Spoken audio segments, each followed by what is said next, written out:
লোকসভা ভোটের মুখে আজ কোচবিহারের তুফানগঞ্জের পর জলপাইগুড়ির সভা থেকেও ফের একবার এজেন্সি নিয়ে বিজেপিকে নিশানা করলেন মমতা বন্দ্যোপাধ্যায়। তিনি বলছেন, এনআইএর এসপির সঙ্গে বৈঠক করেছেন বিজেপি নেতা জিতেন্দ্র তিওয়ারি। আমাদের কাছে নথি আছে, অভিযোগ জানানো হয়েছে।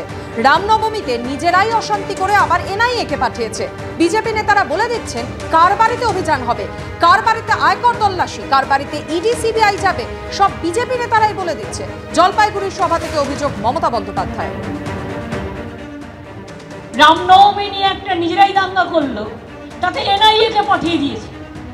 আমার কাছে ডকুমেন্ট আছে, বিজেপির নেতা জিতেন তিওয়ারি এনআইএ এসপির সাথে মিটিং করছে, আমরা তার কমপ্লেন পাঠিয়েছি। মনে রাখবেন, এখানকার বিজেপি নেতারা বলে দেবে ওর বাড়িতে গিয়ে ইনকাম ট্যাক্স রেড করো, ওর বাড়িতে ইডি করো, ওর বাড়িতে সিটি করো। আর তৃণমূল কংগ্রেস করলে সব চোর, আর তুমি মহারাজ সাধু হলে আজ আমি আজ চোর বট। এটা বুঝতে পেরেছি যে তৃণমূল কংগ্রেস এখনো আমাদেরকে ভয় পায়। তৃণমূল কংগ্রেস বুঝতে পেরেছে যে আগামী দিনে তৃণমূল কংগ্রেস বাংলায় শেষ হতে চলেছে, এবং সেই কারণে অতীতে আমাকে অ্যাকিউজ করেছিল বিনা কারণে কম্বল কাণ্ডে একটা দুর্ঘটনায় কজন মারা গেল, তার জন্য আমাকে দিল্লি থেকে গিয়ে অ্যারেস্ট করেছিলেন, জেলে ঢুকিয়েছিলেন, 22 দিন প্রেসিডেন্সি জেলে রেখেছিলেন।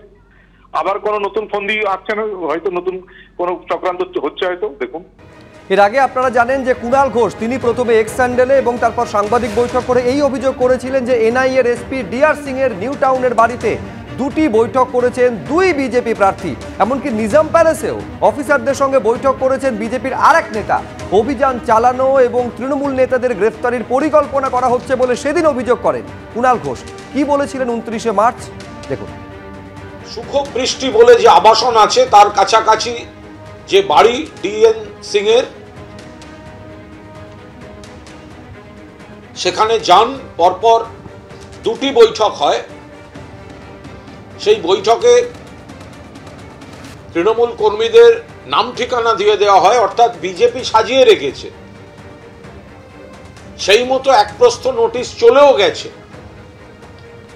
আর এক প্রস্থ নোটিশও গেছে বা পাঠাবার প্রক্রিয়া শুরু হয়েছে।